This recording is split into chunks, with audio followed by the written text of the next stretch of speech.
آج 8 اکتوبر 1993 20 ربیع الثانی 1414 ہجری بروز جمعۃ المبارک۔ تقریر خطبہ اور نماز جمعہ سماعت فرمائیے مرکزی جامع مسجد اسلام آباد سے۔ اسلامی جمہوریہ پاکستان کے وفاقی دارالحکومت اسلام آباد کی مرکزی جامع مسجد کے خطیب، اہل سنت کے ترجمہ، قرآن و سنت کے پاسبان، شیخ الاسلام سعود الاسلام حضرت مولانا محمد عبداللہ، صدر جمعیت اہل سنت والجماعت پاکستان، رئیس الجامعۃ العلوم الاسلامیہ الفریدیہ کی آواز میں۔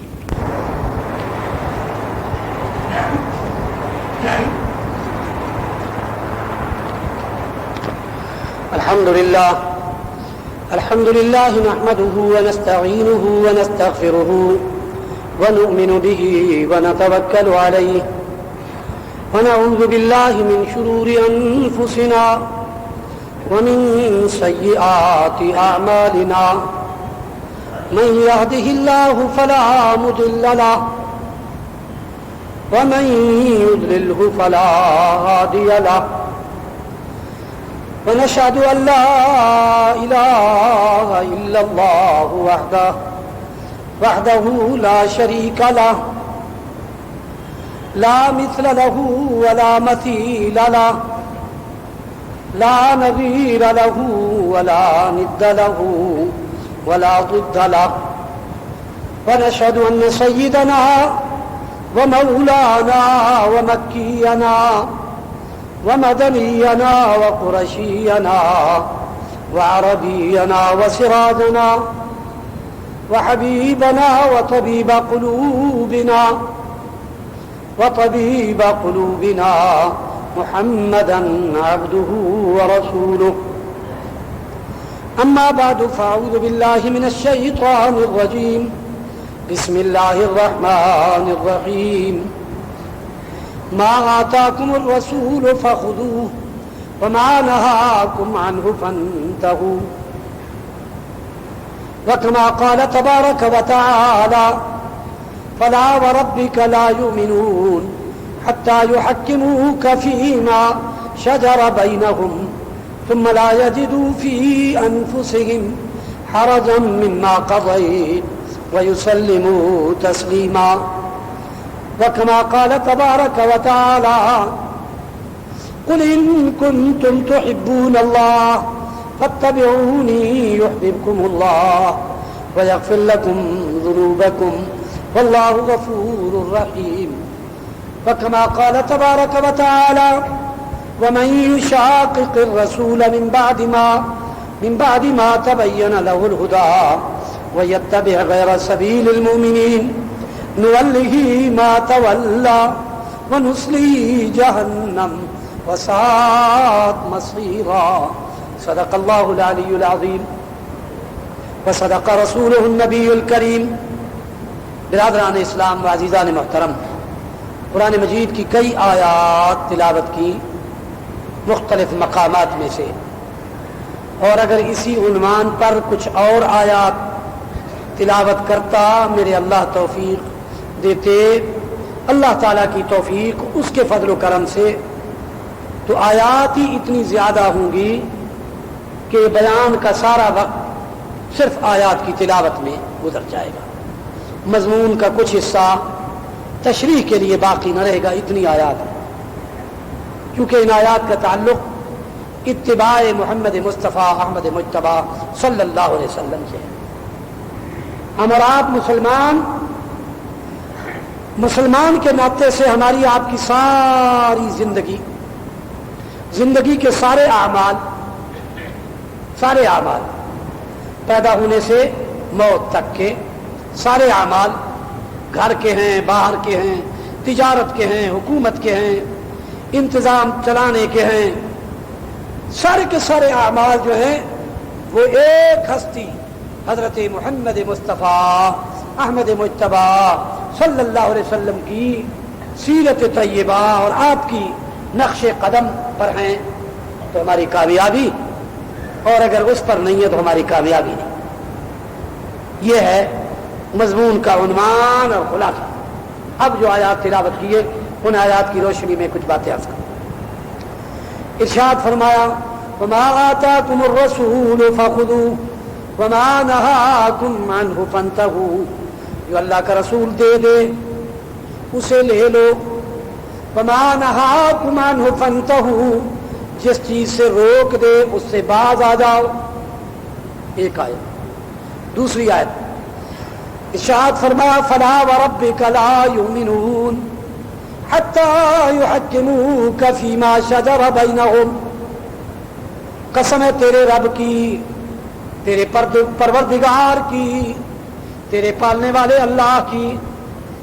لا یؤمنون، دنیا کے لوگ ایمان والے ہو نہیں سکتے، ہو نہیں سکتے، بن نہیں سکتے. حتی یحکموک فیما شجر بینہم، جب تک کہ اپنے تمام جھگڑوں میں، اپنے تمام معاملات میں آپ کو حکم بنا نہ لے، آپ کو فیصل حکم تسلیم نہ کر لے. پھر خالی حکم بنائے نہیں، حکم تو آپ کو بنا لے، فیصلہ قبول کسی اور کا کرے.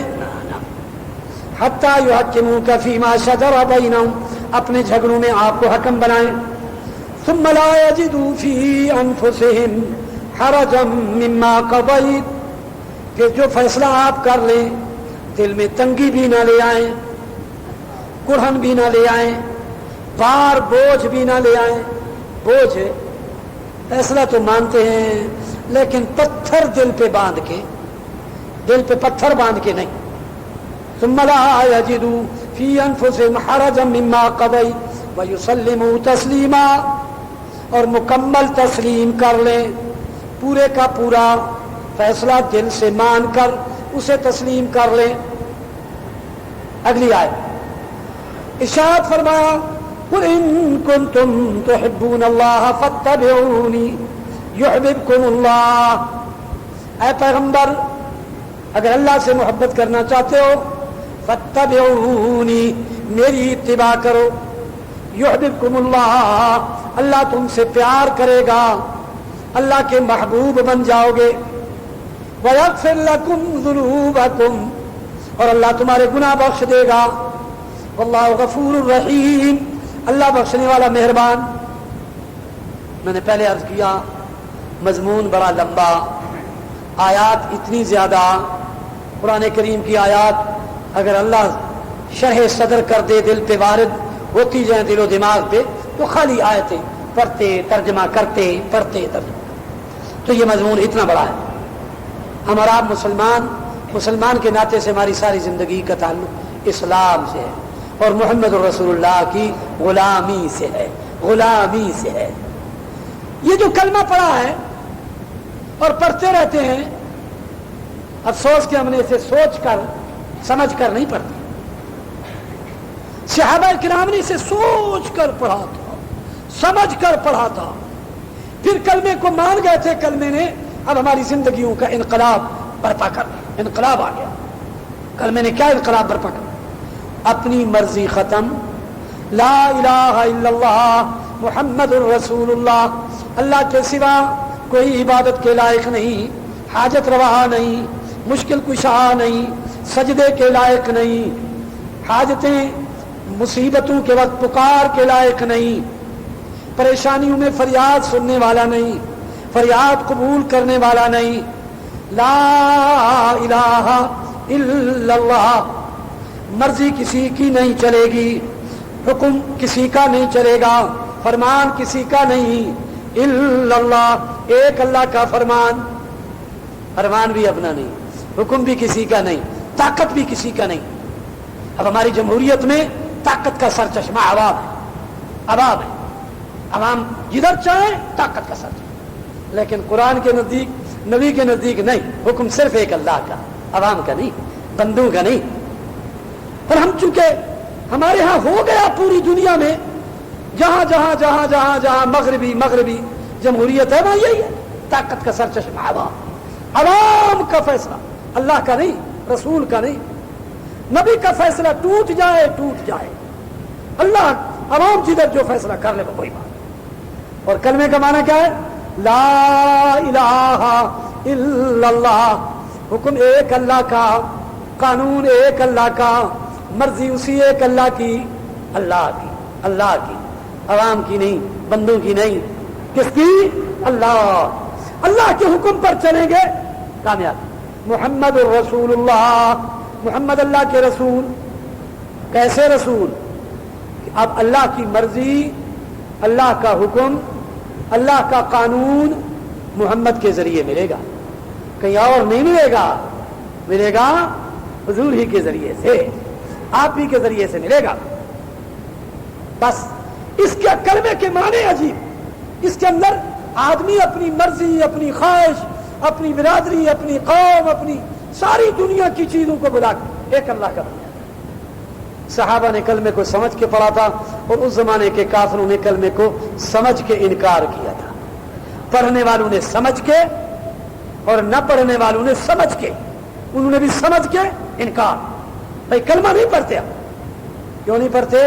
اگر کلمہ پڑھ لیں گے تو پھر برادری کی بات ختم ہو جائے گی, قوم کی بات ختم ہو جائے گی, ساری باتیں ختم ہو جائیں گی, صرف اللہ کی بات چلے گی اور محمد کا طریقہ چلے گا. جب اللہ ہی کی مرضی چلے گی اور اللہ کے طریقے بتلانے والے محمد کے طریقے پر چلنا ہے, یہ بات ہم یہ نہیں مانتے, یہ نہیں مانتے. ہم تو بابا برادری کی بھی مانیں, ہماری برادری بڑی ہے. عجیب ایک چکر آ گیا. مسیلمہ کذاب نے دعوی نبوت جب کیا, مسیلمہ کذاب حضور کے زمانے میں 4 آدمیوں نے دعوی, آدمی کے لفظ میں عورت بھی آ گئی. کہ عورت بھی تو اس زمانے میں ایک عورت بھی تھی جس نے دعوی نبوت کیا تھا, جیسے اسود عنسی, سجاح اور مسیلمہ کذاب. اور مسیلمہ کذاب نے تو حضور کو بھی خط لکھ دیا تھا کہ میں آپ کی نبوت کا شریک کار. فیصلہ پھر حضرت عمر ابو بکر صدیق نے کیا تھا. حضور صلی اللہ علیہ وسلم کی زندگی میں آپ ہی نے اسے جھوٹا کر کے جواب دیا. تو میں جو بات کہنا چاہتا ہوں اگلی اور ہے, وہ اور ہے, بڑی عجیب بات ہے. اللہ اکبر, عجیب بات ہے. مسیلمہ کذاب کی برادری کا ایک آدمی اور اس کی ایک اور مسلمان سے دوستی تھی, تو آپس میں بیٹھ کر باتیں کرنے لگے. مسلمان نے کہا یار تو سچ بتا, یہ مسیلمہ جو نبی ہے تمہارا, تم اسے مانتے ہو, یہ نبی واقعی تمہیں لگتا ہے نبی ہے؟ وہ کہنے لگے یار نبی لگتا تو نہیں ہے تو جھوٹا ہی, لیکن ہم نے تو اس لیے مانا ہے کہ یہ محمد تمہاری برادری کا نبی ہے نا, ہماری برادری کا تو نہیں ہے. ہماری برادری کا ہوتا تو ہم مانتے. ہم نے بابا برادری کا نبی بھی برادری کا مانا ہے. برادری ہوگی, ہماری برادری کا محمد نہیں ہے, تمہاری برادری کا ہے, قریش کا ہے, مکے کا ہے, ہماری برادری کا نہیں ہے. اب ہم یہ جانتے بھی ہیں ہمارا نبی جھوٹا ہے, لیکن ہم اپنے جھوٹے نبی کا بھی ساتھ دیں گے. اس لیے دیں گے کہ ہماری برادری جو ٹھہری, جب برادری کے ساتھ جینا مرنا تو پکا پتا ہے کہ برادری کا نبی سچا نہیں ہے لیکن ماننا ہے. عجیب بات. اور اسلام نے آ کر یہ سکھایا کہ برادری, قبیلے, رشتہ دار, خاندان نہیں, ایک اللہ کی ذات اور اللہ کے طریقے بتلانے والے محمد صلی اللہ. بس اپنی مرضی ختم, برادری کی مرضی ختم, رشتہ داروں کی مرضی ختم. اسلام نے آ کے یہ سکھایا. حضرت عبد الرحمن ابو بکر صدیق ایک جنگ, بعد میں حضرت عبد الرحمن بھی صحابی ہو جاتا ہے, کہتے ہیں ابا جی عجیب بات بتاؤں, جب میں کافروں کی صف میں تھا, آپ مسلمانوں کی صف میں تھے, تو میدان جنگ میں لڑائی ہو رہی تھی, میری تلوار آپ کے اوپر پہنچ گئی تھی, میں نے ابا سمجھ کر چھوڑ دیا تھا. تو صدیق اکبر نے فرمایا کہ بیٹا تو اگر میری تلوار کے نیچے آتا تو میں تو محمد کا دشمن سمجھ کر تجھے معاف نہ کرتا. اس لیے کہ میری دوستی, میری محبت, میرا پیار محمد کے ذریعے سے ہے. اولاد, بیٹے, بیٹیاں, خاندان, سارا قربان محمد کی غلامی پر. میرے لیے تو ایک محمد کی غلامی ہے, حضور کی غلامی میں سارا قربان. آپ میرے بیٹے اس وقت ہے جب محمد کا کلمہ پڑھتے ہیں. اگر حضور کا کلمہ نہیں پڑھنے والے تھے تو پھر میں اپنا بیٹا نہ سمجھتا. اسلام نے ایسا سبق دیا تھا, لیکن ہم نے اتباع, آج عشق محمد ہی ہمارے, اور پھر وہ حضرات تھے بھی عجیب. اللہ اکبر. آج صبح کی درس میں, فجر کی نماز کے درس میں ایک واقعہ گزرا, بیان کیا. عجیب واقعہ بھی کل پرسوں میں مطالعہ کر رہا تھا. مسلمانوں کے ایک خلیفہ گزرے ہیں, نام ہے عمر بن عبد العزیز رضی اللہ تعالی عنہ یا رحمت اللہ تعالی علیہ. دونوں کہہ سکتے ہیں. ویسے صحابی کے لیے رضی اللہ، غیر صحابی کے لیے رحمت اللہ، مسئلہ یہ. اور علیہ السلام انبیاء کے لیے یہ یاد کر لینا. موسیٰ کے ساتھ کہیں گے علیہ السلام، عیسیٰ کے ساتھ کہیں گے علیہ السلام، شعیب کے ساتھ کہیں گے علیہ السلام، نوح علیہ السلام، ابراہیم علیہ السلام، یہ سارے علیہ السلام. اور فرشتے بھی علیہ السلام، جبرائیل علیہ السلام، اسرافیل علیہ السلام، بڑے فرشتے، بڑے جو فرشتے ہیں. اور صحابی آئے گا تو ابو بکر رضی اللہ عنہ، حضرت عمر رضی اللہ عنہ، عثمان رضی اللہ عنہ، حضرت علی رضی اللہ عنہ، حضرت حسن رضی اللہ عنہ، حسین رضی اللہ عنہ، سارے رضی. اور کوئی نیک بندہ آئے گا تو رحمت اللہ علیہ، رحمت اللہ علیہ. ویسے اگر کسی نے رضی اللہ عنہ کہہ دیا تو ایسا کفر نہیں، لیکن طریقے اور آداب نہیں. تو حضرت عمر بن عبدالعزیز رحمت اللہ علیہ خلیفہ راشد شمار ہوتے ہیں. تمام مسلک کے اہل سنت، تمام بزرگوں نے عمر بن عبدالعزیز کو کیا کہا ہے؟ خلیفہ راشد کے ساتھ، یعنی خلافت راشدہ کا تتمہ. بڑے عجیب انسان تھے، بڑے عجیب انسان تھے.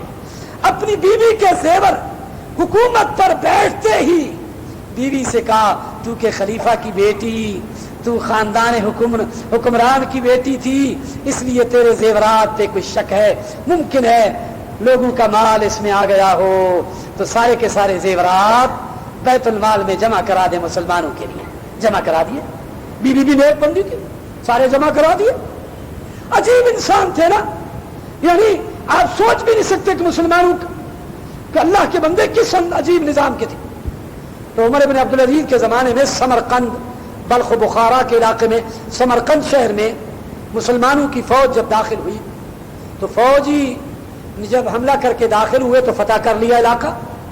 وہاں کے ایک آدمی نے ریٹ دائر کر دی، وہاں کے ریٹ دائر کر دی. جو مسلمانوں کے حکمران تھے ان کو بھی اور خلیفہ عمر بن عبدالعزیز کو بھی خط لکھا کہ میری ایک ریٹ ہے. ریٹ کیا ہے؟ ریٹ یہ ہے کہ قاضی بٹھایا جائے، فیصلہ کیا جائے، یہ جو آپ نے اس شہر کو فتح کیا ہے یہ فتح کرنا اصولی طور پر غلط ہے. یہ عجیب بات ہے. فوج آ گئی، علاقہ قبضہ ہو گیا. ایک آدمی ریٹ کرتا ہے خلیفۃ المسلمین، یہ فوجیں غلط آئی، فوجیں نہیں آنی چاہیے، علاقہ واپس کرو. عمر بن عبدالعزیز نے کہا، قاضی بھیج دیا. قاضی کو کہا کہ اس ریٹ کے مطابق شریعت کے دائرے میں فیصلہ کر کے مجھے مطلع کرو، فیصلہ کر دو، جاؤ. قاضی بیٹھا، جس آدمی نے دعویٰ کیا اس کا دعویٰ سنا. اب تاریخ اسلام کا ایک عجیب باب ہے. دعویٰ کیا تھا؟ دعویٰ یہ تھا کہ آپ نے جو یہ شہر فتح کیا ہے، فوجیں آئی ہیں، علاقہ لے لیا ہے، یہ شرعاً شریعت محمدیہ کے مطابق غلط ہے. اب سماعت شروع ہو گئی. سماعت میں بات آئی. دلیل اس کی بڑی پیاری تھی اس شخص کی.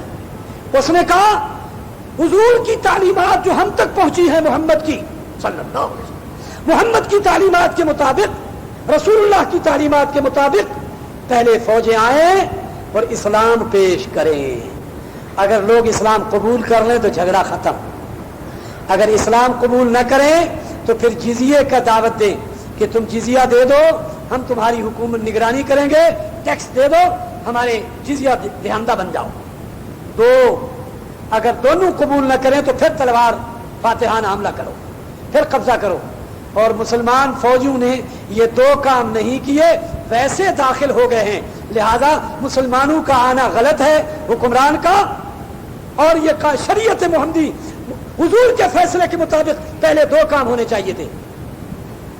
آج تک آپ نے سنا جس کو علاقہ سارا مل جائے، ساری زمین فتح کر لے، وہ 1 انچ بھی واپس نہیں کیا کرتا. 1 انچ. بابا ساری زمینیں فتح ہو گئی، علاقے پہ قبضہ ہو گیا، جھنڈے گاڑ دیے، فوجیں آ گئی، کیمپ لگ گئے، پوری زمین لے لی. اب 1 انچ کون دیا کرتا ہے دنیا میں؟ لیکن قاضی نے فیصلہ کیا کہ مسلمان جرنیل نے غلطی کی.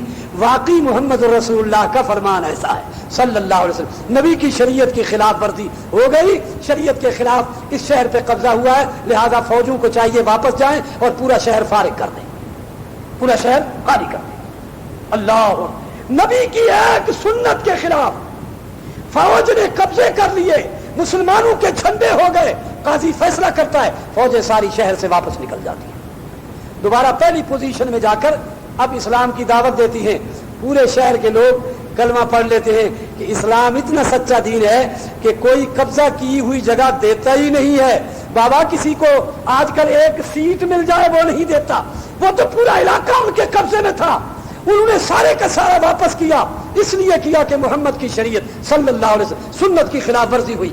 جب یہ بات انہوں نے دیکھ لی، سارے کے سارے شہر نے کلمہ پڑھ لیا، لا الہ الا اللہ محمد رسول اللہ، سارا خیر مسلمان۔ انہوں نے کہا بس بات ہی ختم ہو گئی، ہم نے تو کلمہ پڑھ لیا۔ اس لیے کلمہ پڑھا، انہیں یقین ہو گیا کہ مسلمان کتنے بڑے عجیب ہیں، نبی کے فرمان کو آگے رکھتے ہیں، نبی کے فرمان کے خلاف ہو گیا، جیتی ہوئی جگہ بھی واپس، علاقہ لیا ہوا بھی واپس۔ یہ تھے مسلمان حکمران، کیوں کرتے تھے؟ انہیں پتا تھا ہمیں حضور کی سنت کی خلاف ورزی ہو گئی، نبی کی سنت کی خلاف ورزی ہو گئی تو ہم قیامت میں کیا منہ دکھائیں گے، ساری فوجیں واپس چلی گئی، واپس۔ ورنہ فوج کو قاضی کے کہنے سے واپس نہ جاتے تو بیٹھے رہتے، کہتے ایک قاضی کیا ہے، ہم بیٹھے اندر، ہم نے شہر لے لیا ہے، اب جس کو کلمہ پڑھنا ہے پڑھے، جس کو نہیں پڑھنا نہ پڑھے۔ اسلام نے تلوار کے زور سے کسی کو کلمہ نہیں پڑھایا، یاد رکھیں، اسلام نے تلوار کے زور سے نہیں۔ یہ کتنے خوش عجیب کمال تھا جس کی وجہ سے پورا شہر مسلمان ہو جاتا ہے، پورے کا پورا علاقہ ایک دفعہ اسلام میں آ جاتا ہے۔ تو میں عرض کر رہا تھا حضور کی اتباع، ہاں اتباع محمد مصطفیٰ احمد مجتبی صلی اللہ علیہ وسلم، غلامی محمد میں کامیابی۔ کامیابی کس میں؟ حضور کی غلامی میں ہے۔ اور آج ہم کہتے ہیں کامیابی اس میں نہیں، کامیابی تو اپنی جمہوریت، مغربی جمہوریت میں ہے، اس میں ہے۔ بھائی حضور کی غلامی میں کامیابی، حضور جو بتا دے اس کے مطابق چلیں، اگر غلط ہو گیا اللہ کی قسم ایک علاقہ بھی فتح کر لیں، ملک بھی لے لیں، اگر نبی کا حکم ٹوٹ گیا تو وہ کامیابی نہیں، اگر علاقے سے پسپا ہو کے بھی آ جائے گا تو نبی کے فرمان نہیں ٹوٹے تو کامیابی ہے، کامیابی ہے۔ اب آپ کہیں گے اس کی کوئی دلیل؟ میں حضور ہی کی آپ کی سیرت سے دلیل دیتا ہوں۔ حدیبیہ کے موقع پر صحابہ کرام دیکھ رہے ہیں، حضور پاک نے معاہدہ کر لیا، معاہدے میں شرطیں ساری کافروں کے حق میں ہیں، ساری شرطیں ظاہراً کافروں کے حق میں، دستخط کر دیے، ہو گیا۔ حضور لکھنا بھی نہیں جانتے، پڑھنا بھی، صحابہ کرام سے لکھوا، انہوں نے کہا یہ کیوں لکھا ہے محمد رسول اللہ کے اور ہمارے درمیان، ہم آپ کو رسول نہیں مانتے، محمد عبداللہ کے بیٹے، اور چنانچہ آپ نے فرمایا یوں ہی کر دو۔ حضرت علی سے کہا جگہ بتاؤ، رسول اللہ نے خود مٹا کر پھر تم عبداللہ لکھ دو۔ صلح ہو گئی، ظاہراً صحابہ پریشان ہیں، جب پریشانی کے عالم میں ابو بکر صدیق کے پاس آتے ہیں، آپ فرماتے ہیں جو نبی کرے اس میں خیر ہے، جو نبی کرے اس میں خیر ہے، ہماری اپنی بات کو نہ دیکھو۔ ارے بھائی ظاہراً ہم احرام پہنے ہوئے واپس جا رہے ہیں، حتیٰ کہ حضور نے فرمایا احرام کھولو، صحابہ چپ، احرام کھولو، احرام کھولو، صحابہ چپ۔ حضرت میمونہ آپ کی اہلیہ محترمہ، حضور آئے گھر میں پریشان، اہلیہ محترمہ نے پوچھا ہماری اماں نے کیوں پریشان؟ آپ نے فرمایا محمد آرڈر دے رہا ہے، صحابہ عمل نہیں کر رہے، رو رہے ہیں، عمل نہیں کر رہے، تو مجھے ڈر ہے اللہ ناراض ہو جائے گا کیا؟ حضرت اماں، ہماری اماں کہنے لگی امی جان کہ یا رسول اللہ آپ پریشان نہ ہوں، طریقہ میں کرتی، میں طریقہ کر بتاؤں گی، آپ روٹی کھا لیں ذرا۔ آپ نے روٹی کھا لی، یا رسول اللہ صدمہ زیادہ ہے، احرام کھولنے کی دل نہیں، ہمت ہو رہی، آپ اپنے کپڑے لے کر میدان میں جا بیٹھیں اور اس طرح لے کر پہلے اپنا سر منڈوائیں، سر منڈوا کر سب کے سامنے سر دھو کر نہا کر کپڑے پہنے، جب آپ کو دیکھیں گے تو وہ سارے ایسا کر لیں گے۔ آپ نے ایسا کیا، صحابہ کرام نے بھی فوراً احرام کھول لیے، روتے بھی گئے احرام کھولتے بھی گئے، روتے بھی گئے احرام کھولتے بھی گئے۔ وہ نبی کا فرمان ہے، نبی کی بات ماننی ہے، نبی نے احرام کھلوا دی، ہم نے کھول دی، بس اپنی مرضی تو ہے نہیں۔ بات یہ ہے کہ حضور کی غلامی میں ہے کامیابی، اور ہم نے حضور کی غلامی کے بجائے یہود کی غلامی میں، یہود کی غلامی، انگریز کی غلامی اور ان کی غلامی کے طریقے سارے اپنائے ہوئے، ان کی غلامی کے وہی طریقے اپنائے ہوئے، انہی پر ہماری قسمت کے فیصلے، انہی پر ہمارے تقدیر کے فیصلے۔ محمد کی غلامی تو چلی گئی نا، اللہ کو چھوڑ دیا، جب اللہ کو چھوڑ دیا تو محمد رسول اللہ کی غلامی میں تھی کامیابی، نبی کی غلامی کو چھوڑ دیا تو اب ٹھوکریں کھائیں گے، کیا کچھ ہوگا، اللہ جانے کیا کچھ ہوگا۔ اللہ کی طرف سے بھی آزمائش ویسے نہیں آتی، آزمائش میں بھی آئے گی۔ بات یہ ہے بات وہیں جا کے بنے گی جب حضور کی غلامی کی طرف لوٹیں گے، کامیابی ہوگی۔ اللہ نے ارشاد فرمایا فلا وربک لا یؤمنون حتی یحکموک فیما شجر بینہم، قسم ہے تیرے رب کی، ایمان والے بن نہیں سکتے ہیں جب تک کہ اپنے جھگڑوں کے فیصلے تیرے دربار میں نہ لے آئیں۔ ثم لا یجدوا فی انفسہم حرجا مما قضیت، پھر جو اپنے دل میں تنگی بھی محسوس نہ کریں، جو فیصلہ آپ کر لیں، وَيُسَلِّمُوا تَسْلِيمًا، اسے دل سے تسلیم کر لیں۔ دوسری آیت میں فرمایا وَمَن يُشَاقِقِ الرَّسُولَ مِن بَعْدِ مَا تَبَيَّنَ لَهُ الْهُدَىٰ، جس نے بھی رسول کی مخالفت کی ہدایت آنے کے بعد، وَيَتَّبِعْ غَيْرَ سَبِيلِ الْمُؤْمِنِينَ، اور مومنوں کا راستہ چھوڑ دیا، نُوَلِّهِ مَا تَوَلَّىٰ، ہم جانے دیں گے جہاں چاہے چلا جائے، وَنُصْلِهِ جہنم، آخر جہنم میں ڈالیں گے، وَسَاءَتْ مَصِيرًا، بہت برا ٹھکانہ، بہت برا ٹھکانہ۔ نبی کی نافرمانی، مخالفت، اللہ کے عذاب کو دعوت، اللہ کے عذاب، یہ ساری جمہوریت تو ہے تو اسلام کے خلاف، پھر باوجود اس کے گلے میں پڑ گئی، مجبوراً قبول کی۔ تمہارے نگران وزیر اعظم صاحب بھی مسلمان، ان کی ساری برادری اور ساتھی بھی مسلمان، ان کو بھی چاہیے کہ حکومت دیتے وقت سوچیں، میرے نبی نے فرمایا عورت کو حکمران جو بنائیں گے کبھی کامیاب نہیں ہوں گے، جس جماعت کی اکثریت انہیں دیں، لیکن عورت کے بجائے مرد بھی، نیک بھی، صلحاء بھی ایسے بھی ہیں جو صحیح ان کو بھی دے سکتے ہیں۔ ان کو بھی چاہیے کہ سوچیں، پیارے نبی کا فرمان ہے، نبی کی بات کبھی غلط نہیں ہوگی، لن یفلح قوم، ہرگز قوم کامیاب نہیں ہوگی، ولوا امرهم امرأة، جنہوں نے اپنی حکومت کی باغ ڈور عورت کے سپرد کی، ہرگز کامیاب نہیں، کامیاب نہیں، کامیاب نہیں۔ وہ غیروں کے ہاں ہو سکتے ہیں، اس لیے کفار ہیں، اپنا بیٹا غلطی کرے گا تو تھپڑ لگے گا، پرائے کرتے رہنے گے۔ اللہ کے نیک مسلمانوں کی حکومت میں غلطی کریں گے تو نبی کی بات ہے کامیابی نہیں ہوگی۔ اس لیے حکومت کو بھی سوچ سمجھ کر اچھے ایسا اقدام کرنا چاہیے، جو کچھ کرے جمہوریت میں کرے، لیکن اس حدیث کو سامنے رکھے تاکہ قیامت کے دن اللہ کی عدالت میں بھی جواب دہی سے بچ جائیں۔ اور پھر نبی کی بد دعا ہے، بابا نبی کی بد دعا میں جو آ گیا تو پھر کیسے بچے گا؟ اللہ بچائے۔ بہرحال ہم تو دعائے خیر اور دعائے خیر سب کے سب دعائے خیر ہی کرتے ہیں کہ اللہ ہمارے ملک کا مستقبل خیر والا بنا دے۔ وآخر دعوانا ان الحمدللہ رب العالمین۔ بسم اللہ الحمدللہ۔ اللهم انصر جميع المسلمين في سائر البلاد والاقطار، اللهم انصر عساكر المسلمين، اللهم اهلك الكفرة۔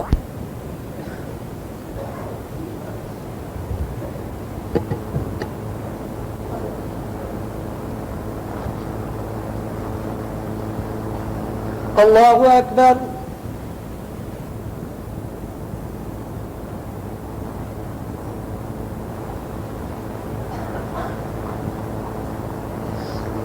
الحمد للہ رب العالمین الرحمن الرحیم مالک یوم الدین ایاک نعبد و ایاک نستعین اهدنا الصراط المستقیم صراط الذین انعمت علیہم غير المغضوب عليهم ولا الضالين۔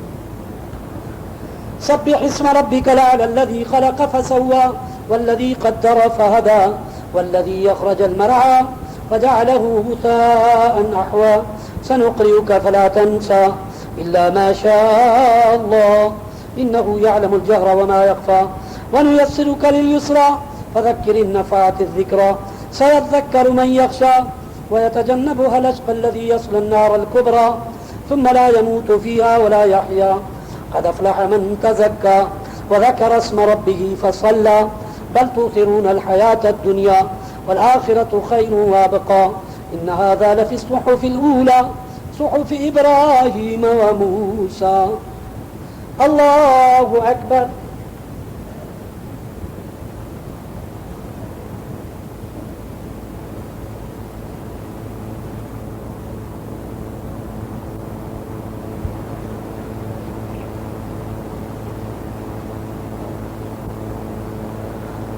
سمع الله لمن حمده۔ الله أكبر۔